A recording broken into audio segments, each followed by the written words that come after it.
Hello, Namaskar. This is Firstpost and you're watching Vantage with me, Palki Sharma.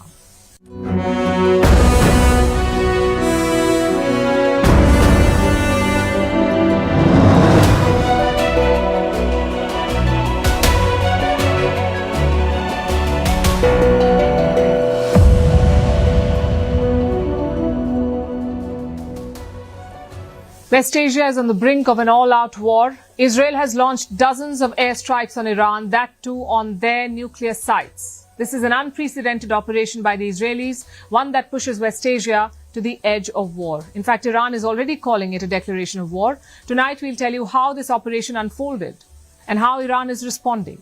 They've launched around 100 drones towards Israel today. We'll also discuss America's position. The US is distancing itself from the attack, but Trump is not abandoning Israel, despite Netanyahu's apparent defiance. And where does Iran's nuclear program stand today? How close is Tehran to building a bomb? Also, why did Netanyahu order this attack now? Was it for Israel's security or for his own survival? We'll also revisit the tragedy in Gujarat, where an Air India plane crashed yesterday, killing more than 200 people. Prime Minister Narendra Modi visited the crash site today. We'll get you an update. First up, the headlines.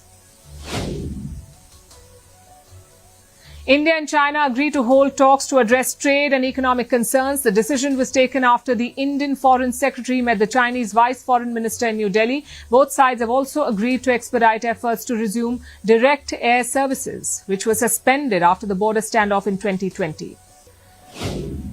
An Air India flight from Thailand makes an emergency landing after a bomb threat. The flight was en route from Phuket Island to New Delhi. The bomb threat message was found inside the aircraft's bathroom. It forced the pilot to make a U-turn soon after takeoff. The flight finally departed more than 7 hours after its scheduled time. Mohammad Yunus meets Bangladesh Nationalist Party's acting chairman in London, says election in the country can be held in February next year, but only if all preparations are completed. The BNP leader wants polls before Ramazan next year. Earlier, Yunus had announced that elections will be held in April 2026. Anti-immigrant unrest continues in Northern Ireland for the fourth consecutive night. More than 20 police officers were injured last night. The violent protests have now spread to a second town. The clashes first erupted on Monday after 2 teenagers were arrested. They were allegedly trying to rape a young girl. Japan's Prime Minister announces a cash handout of more than $130 for every citizen. It will be double for children. The move comes ahead of a key election in July, but Prime Minister Ishiba says that this is to fight inflation, which spiked to a 2-year high in April. And thousands evacuated as a typhoon nears South China. Schools have been closed and rail services halted on the southern island of Hainan. The typhoon is expected to make landfall later today. It is the first one to do so in China this year.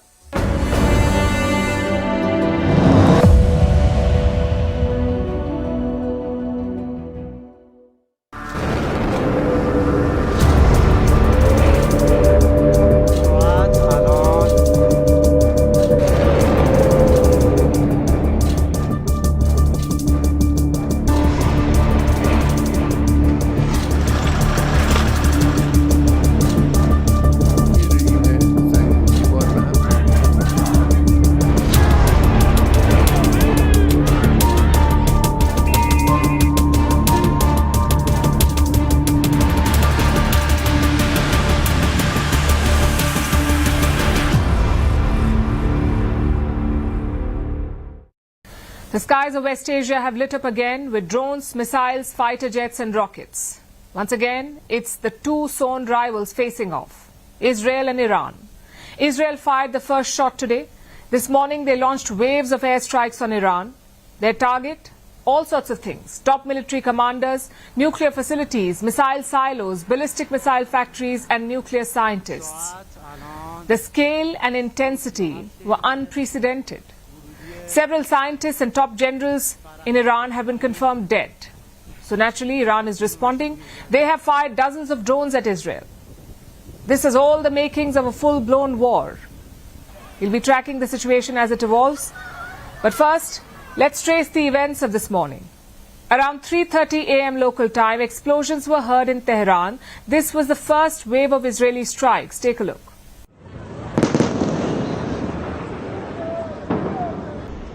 ساعت الان 3:37 دقیقه ورودی فرنسا.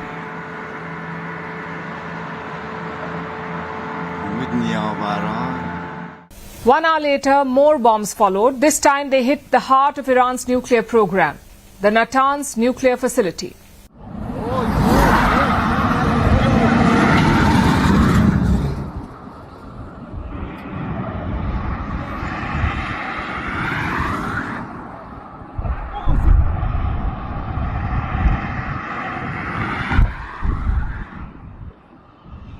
Israel says more than 100 targets were hit. Now, this does not mean that 100 different cities or towns were hit.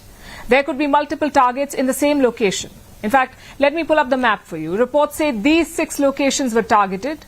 Tehran, the capital. Tabriz, which has a nuclear research center. Kermanshah, which has a missile base. Natanz, the main nuclear site of Iran. Isfahan, which also has a nuclear facility. And finally, Arak, another nuclear complex. All these locations were hit by Israel this morning, which raises 2 questions. How were they hit and why were they hit? Israeli Prime Minister Benjamin Netanyahu released a statement after the attack. Israel is calling it Operation Rising Lion. They say the goal was to degrade Iran's nuclear program. Listen to the Prime Minister. In recent years, Iran has produced enough highly enriched uranium for 9 atom bombs. 9. In recent months, Iran has taken steps that it has never taken before, steps to weaponize this enriched uranium. And if not stopped, Iran could produce a nuclear weapon in a very short time. It could be a year, it could be within a few months, less than a year. This is a clear and present danger to Israel's very survival. Israel says Iran was getting closer to a nuclear bomb, perhaps just months away from it. And this presented a danger to Israel's survival. That is Netanyahu's excuse. He is calling it a preemptive and precise strike. Frankly, it's not surprising. Netanyahu has always wanted to target Iran's nuclear facilities, and this was an opportune moment. The Iranian economy is weak. The Iranian proxies have been degraded. So perhaps the Prime Minister of Israel felt that this was the right time to pull the trigger. Which brings us to the second question. How was the attack carried out? Israel says it used 200 fighter jets to attack Iran. That would make up 60% of their fleet. They have released a video of the planes taking off. Have a look.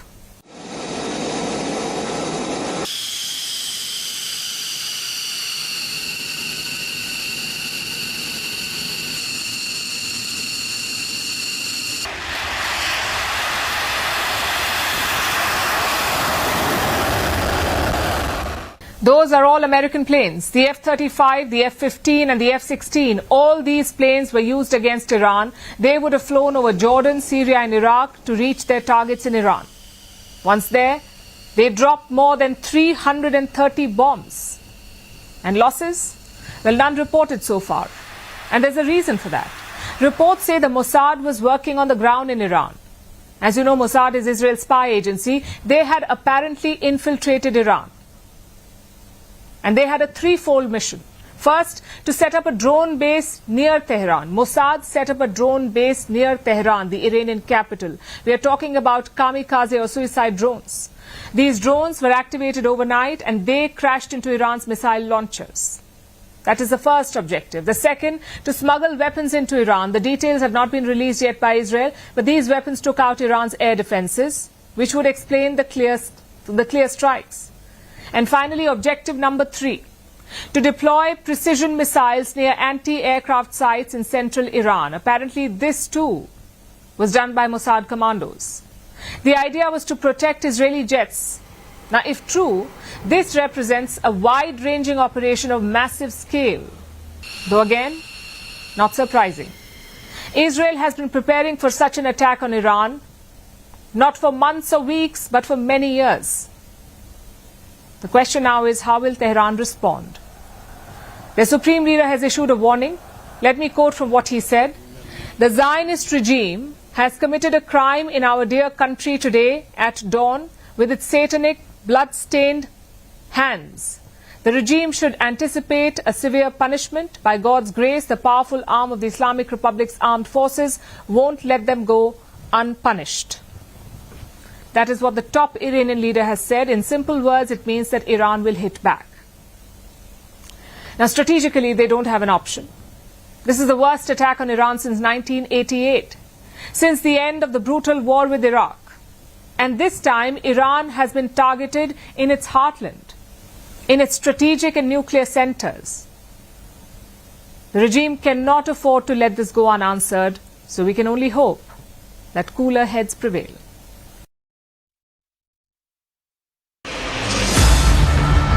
ساعت الان 3:37.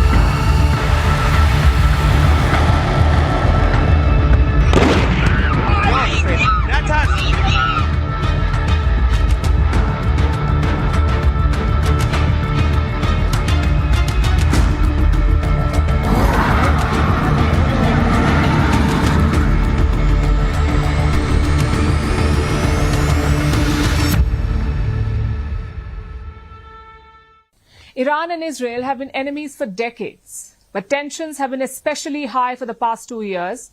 It began with the Hamas attack on Israel. Hamas is seen as an Iranian proxy. They attacked Israel on October 7, 2023. Israel retaliated by first punishing Hamas, then going after other Iranian proxies in the region, and then finally launching direct strikes on Iran. That happened last year, not once but twice. And these were the first ever direct attacks between Iran and Israel.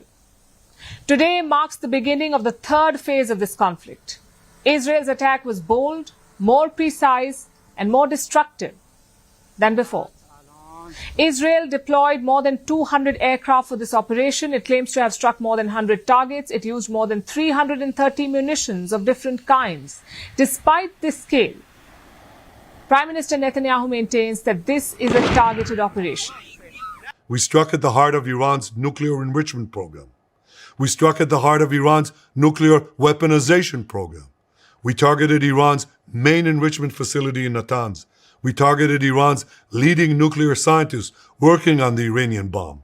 We also struck at the heart of Iran's ballistic missile program. Now, broadly, Israel targeted 3 pillars of Iran's establishment: its military command, its political leadership, and its nuclear program. These were the key targets. The first wave of strikes hit Iran's military elite. Israel hit deep inside Tehran. It attacked the offices of the IRGC. That's the Islamic Revolutionary Guard Corps. It is one of the most powerful organizations in Iran. It is also the main defender of the regime. Israel targeted the IRGC and took out its leader, Major General Hossein Salami. He was appointed 6 years back. Salami was known for issuing dramatic threats to the US and Israel. Now he's dead. Israel also killed General Mohammad Bagheri. He was the chief of the Iranian armed forces. The third big casualty was Major General Gholam Ali Rashid. He was a deputy commander. He died along with his son. So Iran's military chain of command has been dealt a serious blow. The top leadership has been wiped out. Next, Israel targeted Ali Shamkhani. He was a close aide to Iran's Supreme Leader Ayatollah Ali Khamenei and a former national security official. This strike, you could say, was a message to Khamenei himself. Israel showed that it could eliminate the biggest of Iranian leaders in their homes. That covers the military and political leadership. But the biggest blow was aimed at Iran's nuclear program. Israel targeted multiple facilities where uranium was enriched. Now, uranium, as you would know, is a key fuel for a nuclear power plant and also a nuclear weapon. So an attack on an enrichment site would be an attack on the nuclear program itself. Israel's main target was Natanz. Explosions and fires were reported there. Natanz is Iran's most important enrichment site. It is located about 220 kilometers from Tehran. It produced the bulk of Iran's nuclear fuel and much of its near weapons-grade uranium, the same fuel that has brought Iran to the brink of a bomb. This site was hit multiple times. The IAEA is now monitoring the radiation at the scene. That's the International Atomic Energy Agency, the UN nuclear watchdog. 6 Iranian nuclear scientists have also been killed. And Iran's local media has confirmed this. 6 scientists killed. One of them led the country's atomic energy organization. Some reports say Israel also struck the Fordo nuclear site. But there's no confirmation yet. Fordo is Iran's second major enrichment plant, but it is built deep under a mountain. It is designed to survive strikes like these. Israelis did not spare Iran's missile factories either. These facilities are used to build and store ballistic missiles. Some of them have been destroyed. So how did Israel manage to hit so many targets simultaneously? It was clearly a carefully planned and coordinated operation. It involved Mossad agents on the ground. They were engaged in sabotage operations. Reports say Mossad agents disabled Iran's air defenses. They jammed the radars. They blinded Iranian surveillance. So by the time the Israeli jets came, Iran was blind and exposed. And these are serious losses for Tehran. Its nuclear program is damaged. Its military command is broken. Both have suffered heavy setbacks, not just in terms of infrastructure, but also the loss of leadership. More importantly, the regime has lost face. Israel has exposed the weaknesses in Iran's defenses yet again, and it says this operation against Tehran is not over yet. This has not happened out of the blue. This clash is a culmination of decades of enmity and shadow wars. It's a tinderbox that finally caught fire. Now the question is, what happens next? How will Iran respond to this? We saw a glimpse of that today. Tehran launched around 100 drones towards Israel. Usually these drones take hours to reach.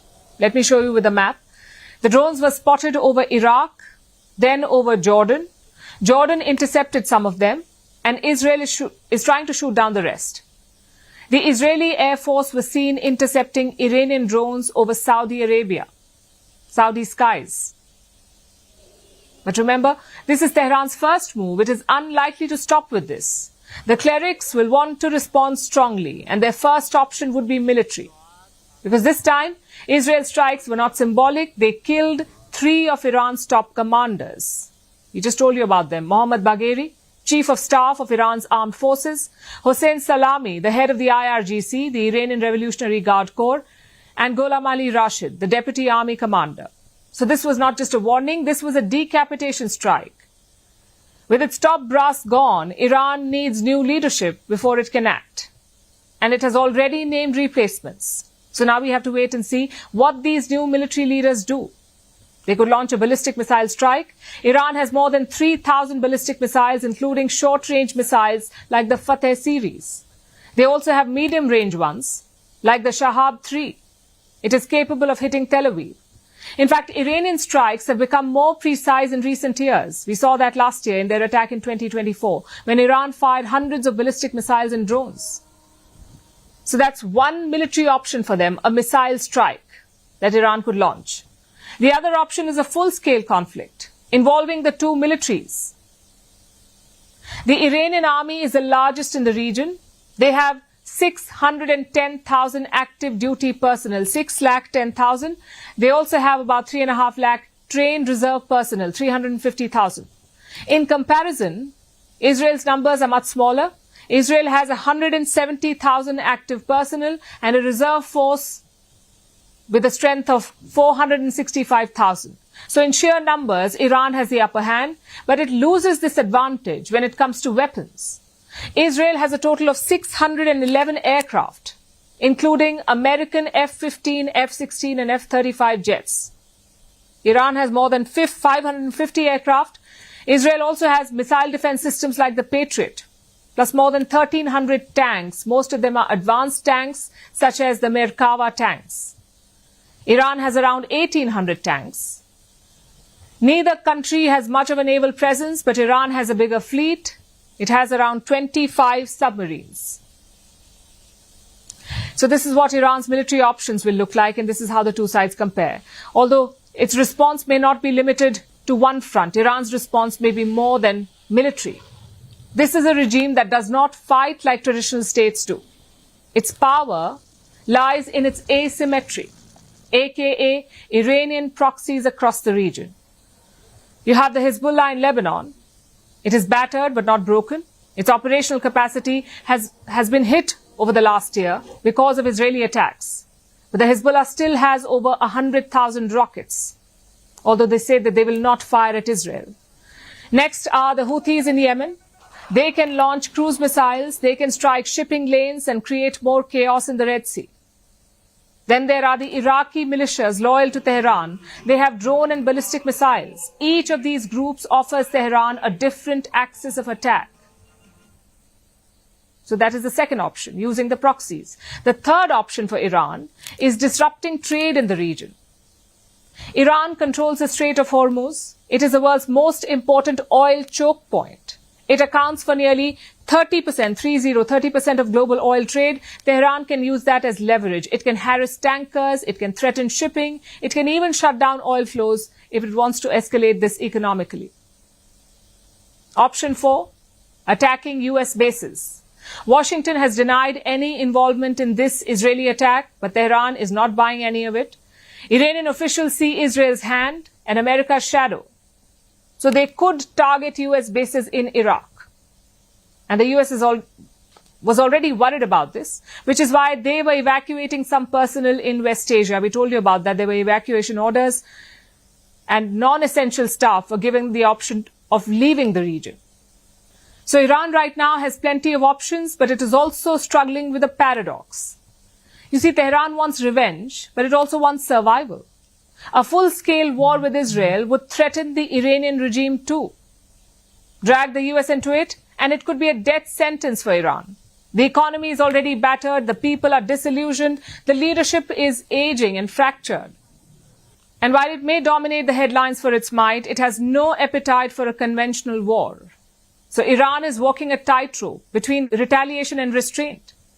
It cannot afford to look weak, but it also cannot fight a war that it cannot afford. And that means West Asia is on the brink of a much wider conflict.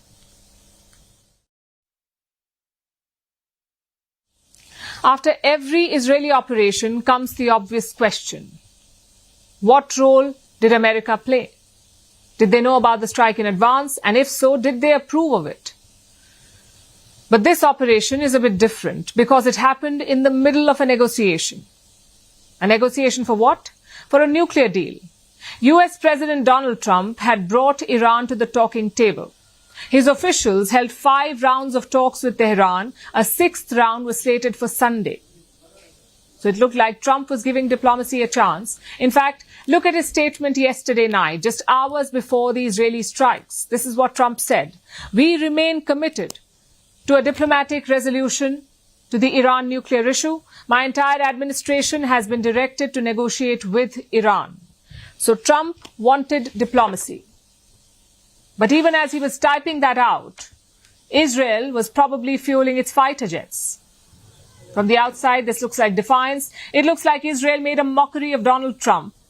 Yet the US president is not angry. He spoke to the media after the strikes. Let me quote again from what he said.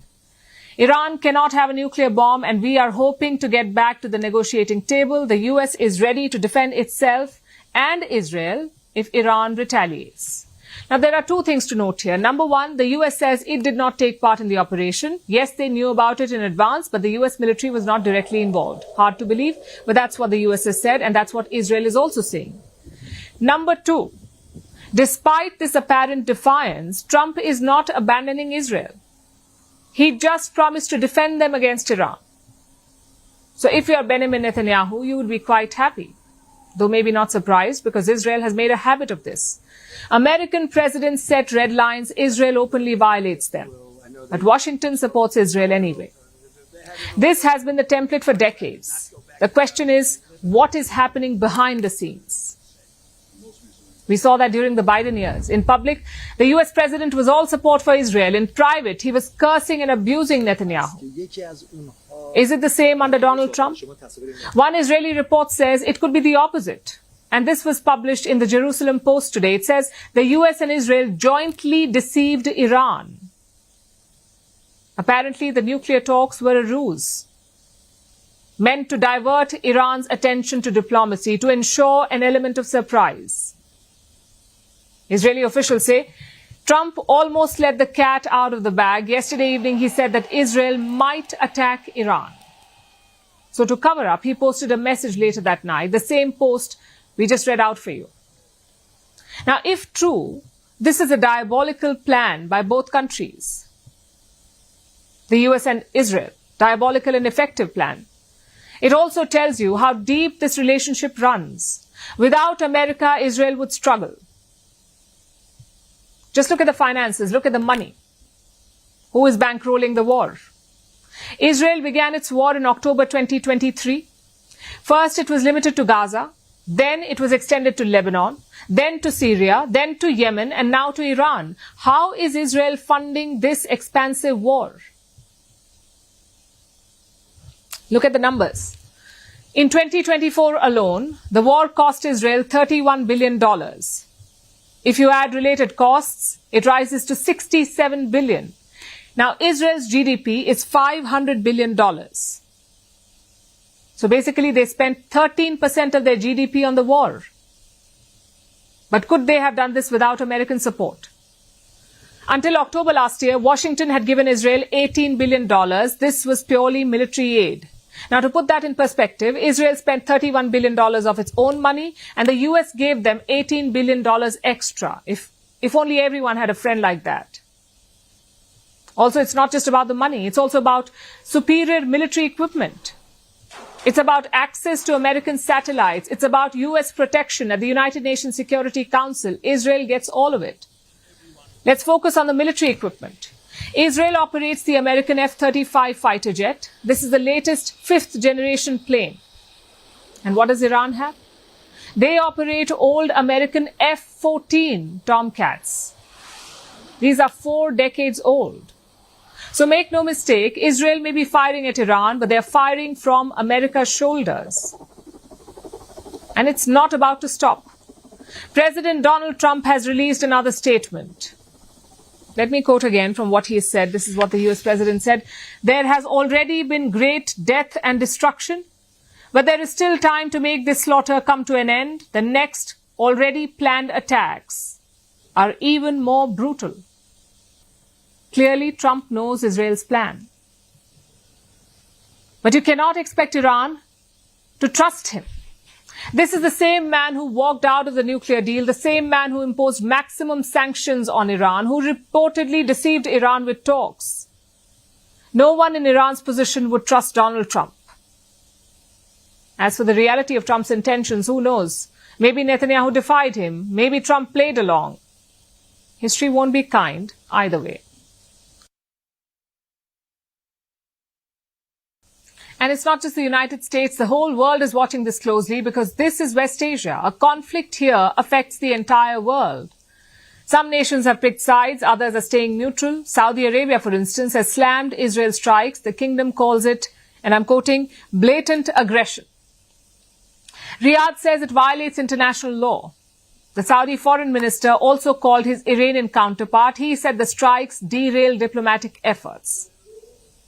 Then we have Oman. They've also condemned the strikes. Oman was mediating the nuclear talks between the US and Iran. These strikes will derail the talks. Oman has called the attack a dangerous and reckless escalation. Beyond West Asia, China too has taken a stand. It opposes any violation of Iran's sovereignty. Beijing has urged both sides to pull back. China is closely paying attention to the Israeli attack on Iran and is deeply worried about the serious consequences that the relevant action may bring. China opposes the violation of Iran's sovereignty, security, and territorial integrity, and opposes the intensification of contradictions and the expansion of the conflict. Russia has also condemned the escalation. According to the Kremlin, President Putin is receiving real-time updates. Moscow says it remains very concerned. President Putin receives real-time reports on developments in the region through the Ministry of Defense, the Foreign Intelligence Service, and the Ministry of Foreign Affairs. Russia is concerned and condemns the sharp escalation of tension. The NATO has also issued a statement. The military alliance calls this unilateral action by Israel. It says allies are working to de-escalate the situation. Well, it is obviously a rapidly evolving situation. And this was a unilateral action by Israel. So I think It is crucial for many allies, including the United States, to work as we speak to de-escalate. I know they're doing that, and I think that is now the first order of the day. Meanwhile, the United Nations Atomic Watchdog has called for maximum restraint.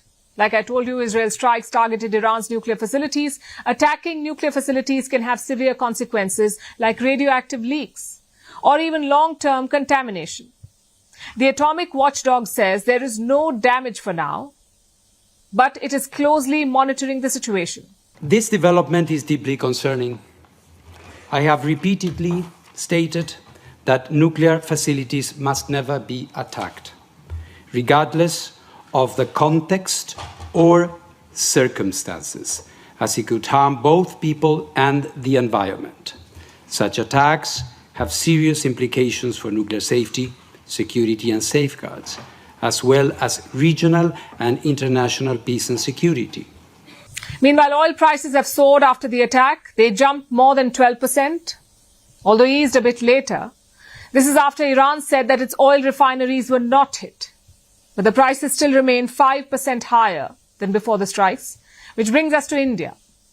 India has expressed concern over this escalation. It is urging both sides to show restraint. I have a statement from the Ministry of External Affairs. It says, and I quote, India urges both sides to avoid any escalatory steps. Existing channels of dialogue and diplomacy should be utilized to work towards a de-escalation of the situation and resolving underlying issues. And this is important because New Delhi has ties with both Iran and Israel, cultural ties, economic ties, military ties. So this showdown is a diplomatic headache and a strategic risk. India has a lot at stake here. Nearly 46% of our oil comes from West Asia. 70% of the gas too comes from West Asia. Most of it moves through one narrow choke point, the Strait of Hormuz. If a war breaks out, Iran could close it. And that would choke India's energy supply. Then there are people. Thousands of Indians live and work in the region. Nearly 3,000 in Lebanon, 10,000 in Iran and 30,000 in Israel. Put together, nearly 9 million people, 9 million Indians live in West Asia. Their safety is a top priority. Apart from that, you have India's investments. We are building a terminal at Iran's Chabahar port. This is a $120 million project. It would connect India to Afghanistan and Central Asia. But if missiles start flying, the project could stall. And with Israel, the stakes are even bigger for India. India is building a transcontinental trade route to Europe. It passes through the Arabian Peninsula and Israel to reach the Mediterranean. It's a grand transport corridor, a multi-billion-dollar project. And yes, war could put that on hold too. So what does India want? India wants de-escalation and stability because if this conflict drags on, India's balancing act gets harder. Over the years, India has balanced its relationship with Israel and Iran, dehyphenated it. We buy weapons from Israel, we hold joint drills with Iran. That's diplomacy at its best. But it's also a fragile balance. And it only works as long as both sides are not at war openly. So far, India has managed to walk the middle path, but increasingly that path is narrowing. If Israel and Iran head into a full-scale war, there may be no middle path left to walk on. With today's attack, the world's focus is back on Iran's nuclear program. Now, it is a fact that Iran has enriched large amounts of uranium that is close to weapons grade. In fact, Iran may have enough fuel for 9 nuclear bombs. That's according to the IAEA, the International Atomic Energy Agency, the global nuclear watchdog. Through the years, Iran has insisted that its nuclear program is peaceful. But global inspectors are not convinced. They accuse Iran of hiding key information. Last week, the nuclear watchdog issued a formal censure against Iran, their first such action in 20 years, and perhaps that was the trigger for Israel's strike today. Israel says it faces, and I'm quoting, an unprecedented threat from Tehran. Although this move could backfire, with Iran doubling down on its nuclear program and aggressively pursuing a nuclear bomb. Our next report looks at how close Iran is to a bomb. Today's Israeli assault on Iran had one clear trigger: Tehran's nuclear program. It has expanded rapidly. It is advancing at breakneck speed. Much of it is hidden from view. Israel says it had no choice but to act. In recent years, Iran has produced enough highly enriched uranium for 9 atom bombs. And if not stopped, Iran could produce a nuclear weapon in a very short time. Netanyahu claimed Iran had made unprecedented progress and was building a large arsenal of ballistic missiles. Israel's mission was to eliminate both threats. So how close is Iran to a nuclear bomb? Last week, the world's nuclear watchdog issued a rare warning. It came from the International Atomic Energy Agency. Its board of governors passed a formal resolution. This was the first such move in 20 years. 19 of the 35 board members backed the motion. This included the United States, Britain, France, and Germany.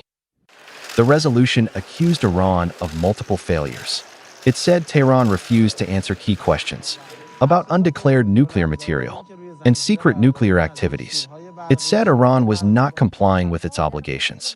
It also raised concerns about Tehran's uranium stockpile. That uranium can be used as reactor fuel, but it can also power nuclear weapons. Iran rejected the report. It called the resolution political.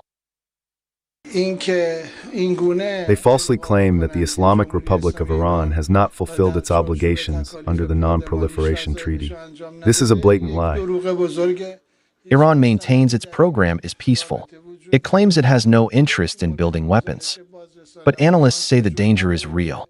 The IAEA believes Iran now holds uranium enriched to 60% purity. That is just below weapons grade. Enough to potentially make 9 bombs, according to reports.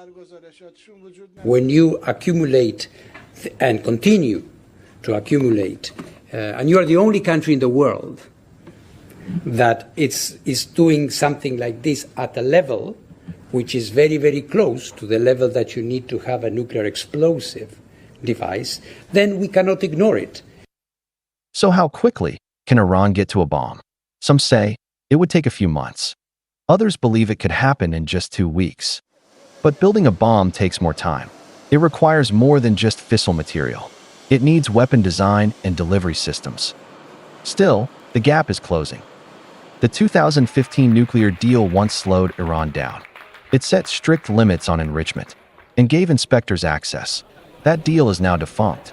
The U.S., under Donald Trump, pulled out of the pact in 2018. Iran responded by speeding up enrichment and by blocking inspections. The last international visit was in 2021. Since then, Iran has advanced unchecked. In late 2024, IAEA Chief Rafael Grossi issued a warning.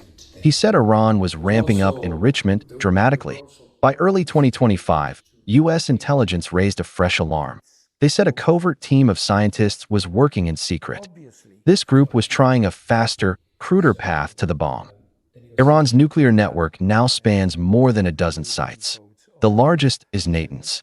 This site produced most of Iran's nuclear fuel, and much of it is high-purity uranium. It was one of the key targets in Israel's latest strike. Another facility is at Bushehr. This is Iran's only nuclear power plant. It sits on the Persian Gulf, but Iran's program doesn't stop there. The IAEA says Tehran has built new sites. Their presence has been detected for the very first time and are linked to undeclared activity. Iran's program is now vast. It is spread out. It is fortified, and it is accelerating. Israel's actions have sparked further tensions. After the strikes on Iran, oil prices jumped overnight. All this has put the United States in a tricky situation. President Trump's administration was engaging Iran in the hopes to revive the nuclear pact. Just weeks ago, those talks looked promising. Both sides were open to a deal. For Iran, it meant relief from sanctions. For Trump, it offered a diplomatic win. That prospect is now fading. Tensions are rising. Iran says it won't pursue a bomb. But after Israel strikes today, Tehran may be provoked to act. The clock is ticking.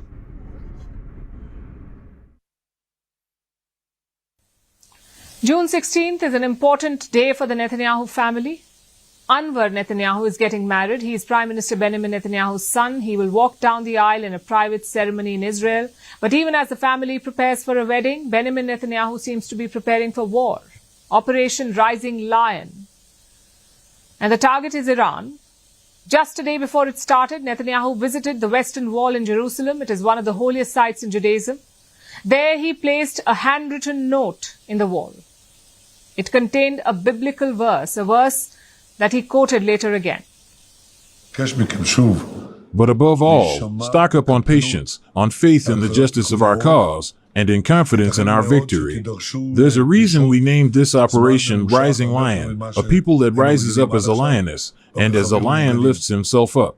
We are going to achieve many great accomplishments, thanks to you and thanks to our heroic soldiers. Netanyahu claims that this is for Israel's survival. But it has the world asking one question. Did Netanyahu do this for Israel's survival or for his own survival? And I'll tell you why this question has come up. The war in Gaza broke out in October 2023. Netanyahu's ratings soared with that.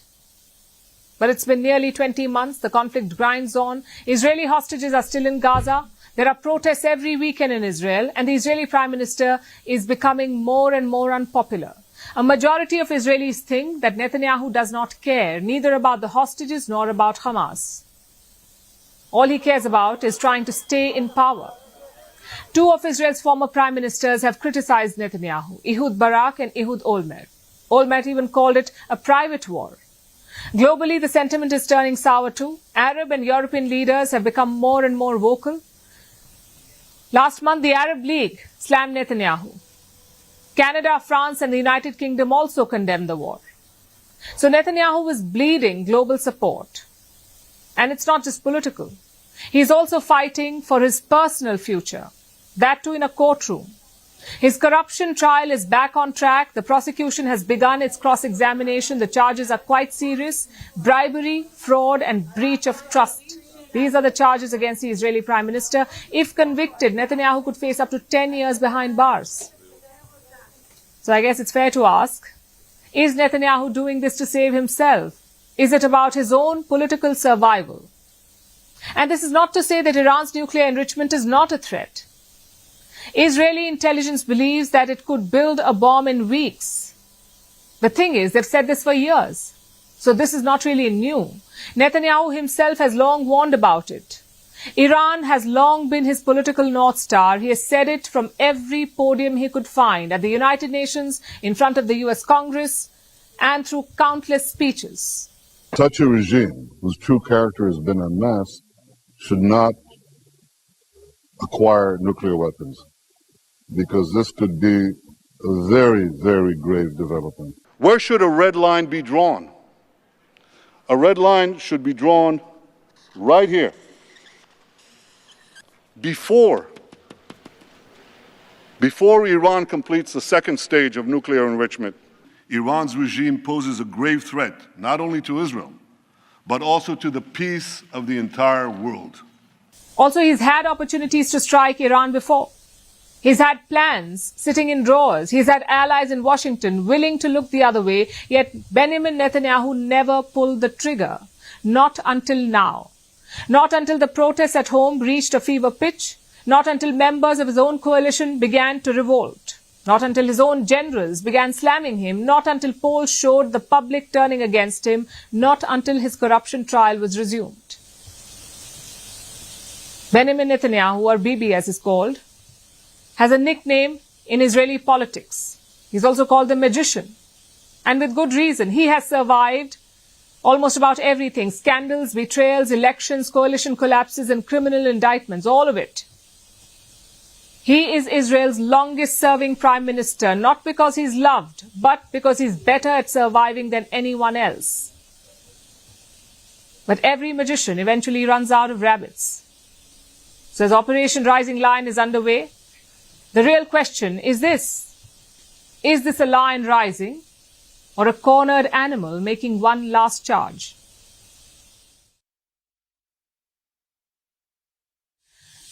This is a new chapter in the long history of conflict between Israel and Iran. But for years now, the two have waged a shadow war. They've often attacked each other quietly and indirectly using proxy forces, informants, spies, assassins, and even computer viruses. And for Israel, the target has almost always been the same: Iran's nuclear program. Our next report tells you more. In January 2010, inspectors with the International Atomic Energy Agency visited the Natanz uranium enrichment plant in Iran. They noticed that centrifuges were failing at an unprecedented rate. Centrifuges are used to enrich uranium gas, which is a nuclear fuel. But both Iranian technicians and IAEA inspectors did not know why they were failing. 5 months later, another event occurred. A series of computers in Iran started crashing, and again, the cause was a mystery. That is, until researchers found some malicious files in one of the systems. Computers were being corrupted by what came to be known as Stuxnet.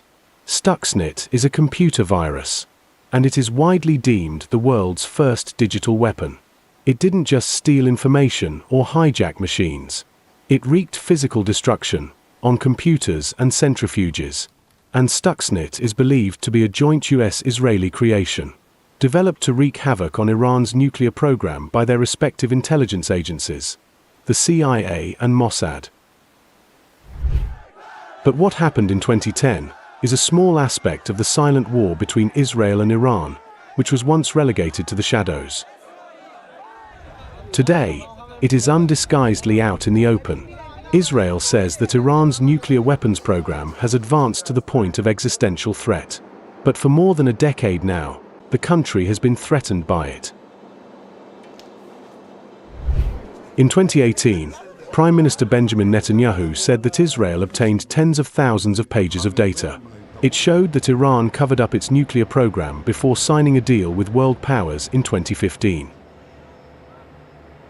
According to an ex-Mossad chief, this information was obtained by non-Israeli agents from safes in Tehran. In 2020, a series of mysterious attacks erupted. In July, an explosion tore apart a centrifuge plant at the Natanz nuclear enrichment facility. Tehran blamed the attack on Israel. In November, came a remote assassination. A top Iranian military nuclear scientist was killed by a remote-controlled machine gun.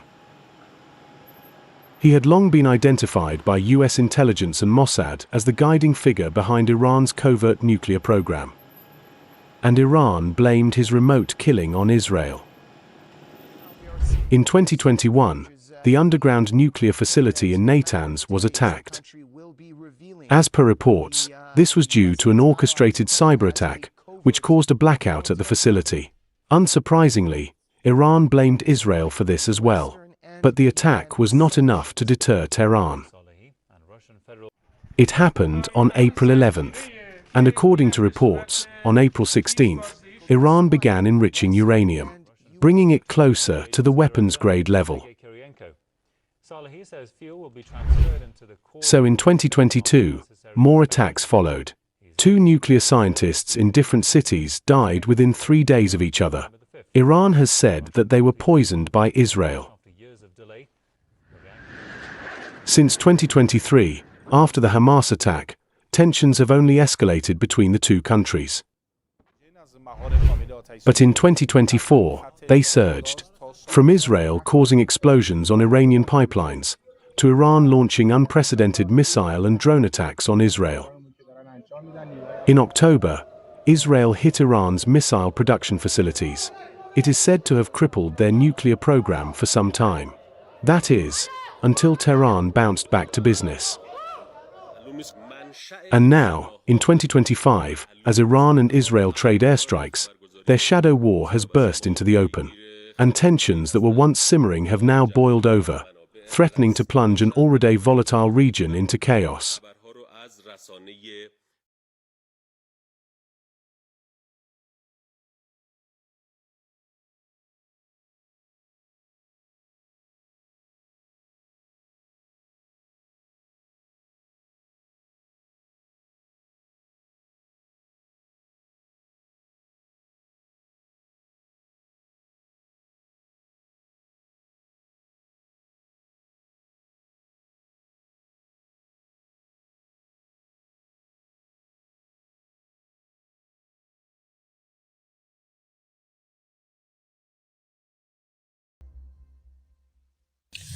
Now let's look at the aftermath of the tragedy that India suffered yesterday. The Air India plane crash in Ahmedabad. It was a Boeing 787 Dreamliner. We told you all about it. The plane took off in the afternoon. Within minutes, in fact, in less than a minute, it came crashing to the ground. It ploughed into a college hostel near the airport. 242 people were on board. They were travelling to London. 241 of them have died. All but one person on the plane were killed in this crash. And that one person is a British citizen of Indian origin, 40-year-old Vishwas Kumar Ramesh. With injuries on his face and blood on his shirt, he limped out of the plane's emergency exit yesterday. He's being treated in hospital. And he is the lone miracle survivor of the deadly crash. वो मेरे नजरों के सब सामने हुआ था. मेरे खुद को भी बिलीव नहीं होता कि मैं कैसे उसमें से जिंदा बाहर निकला. क्योंकि थोड़ा टाइम लिए कि तो मेरे को लगा था कि मैं भी मरने वाला हूँ. लेकिन जब मेरी आंख खुल के मैं देखा ना तो मुझे लगा मैं जिंदा हूँ. तो मैंने ट्राई किया, जब मेरी सीट थे वो मेरी बेल्ट निकाला, मैंने वो ट्राई किया जहाँ से निकल सकता वहाँ से, तो मैं निकल गया वहाँ से. मेरे नजरों के सामने एयर होस्टल और दूसरे आंटी अंकल सभी उसमें मिस हो गए थे सभी. The deaths are not limited to the people on the doomed flight. The plane plunged into the hostel of a medical college. So the crash has killed people on board and on the ground. And the total death toll currently stands at 265. This includes 241 deaths on board and at least 10 medical students. The post-mortem of all 265 bodies has been completed. The bodies were transferred to the Ahmedabad Civil Hospital. This is where families scrambled to find their loved ones yesterday, and this is where they are today. Many bodies are charred beyond recognition, so relatives have been giving their DNA samples to match and identify their loved ones. It is truly heartbreaking, and our prayers are with them.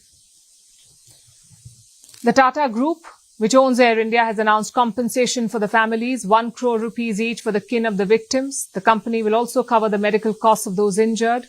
Meanwhile, Prime Minister Narendra Modi met the families today. He arrived in Ahmedabad this morning. First, he visited the crash site, the devastated neighborhood where the flight went down. He met the teams working on the site, and then he posted a message on X. It said, "The scene of devastation is saddening. Our thoughts remain with those who lost their loved ones in this unimaginable tragedy. We understand their pain and also know that the void left behind will be felt for years to come." After this, Prime Minister Modi arrived at the hospital. He met families of the victims. He condoled the bereaved relatives. He interacted with the doctors and met those injured in the crash. He says that the entire nation stands with them. Before he was the Prime Minister, Narendra Modi was the Chief Minister of Gujarat. So for him, this tragedy in a way is personal. He held a review meeting today, and the government is demanding answers. Air India is under the scanner over its aircraft maintenance, and so is Boeing, the maker of this aircraft, the manufacturer, especially their Dreamliner 787 fleet. The plane that crashed yesterday belonged to this fleet. India has ordered an inspection of the fleet, and this will be done to check safety levels. It will be conducted before each departure. Reports say that further action could be taken. The fleet could even be grounded. The union government is considering all options. Meanwhile, the Boeing CEO has offered his condolences. He has spoken to the Air India chief. He says that the Boeing team stands ready to support the investigation. Which brings us to the probe that is underway. Yesterday, the crash site was filled with rubble, charred bodies and debris from the plane. Overnight, much of the site has been cleared to make the probe smoother. Sniffer dogs are combing the site, rescue teams have been at work, and officials are being extremely careful because plane crash investigations are not just sensitive, they're also incredibly complex. It can take months, even years, to identify what went wrong, which is why forensic work on the site is crucial, and a lot of it depends on the black box, which is actually a small machine. It is a flight recorder. It records data and cockpit communications. It is a bright orange or yellow box built to withstand explosions, water pressure and crashes. And after a mishap, a black box is key to understanding what went wrong. 2 black boxes were on this Air India flight. One of them has been recovered. Search is underway for the second one. In all likelihood, the black box should give us some answers soon. But it's Still too early to speculate what may have caused the crash.